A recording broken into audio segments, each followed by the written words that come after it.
இப்போ எல்லாருமே வாழ்க்கையில ஒரு பாகமா மீம்ஸ் ஆகிடுச்சு.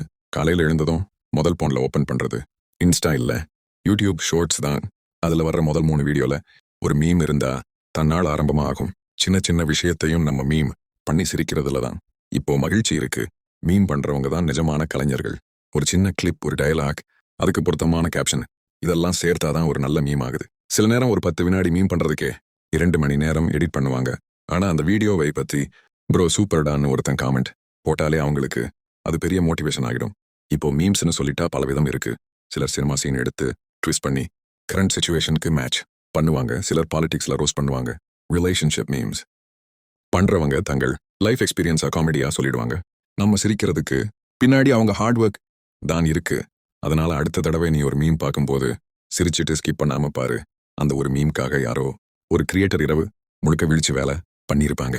மீம்னா சும்மா என்டர்டெயின்மெண்ட் இல்ல, அது ஒரு கிரியேட்டிவிட்டிடா.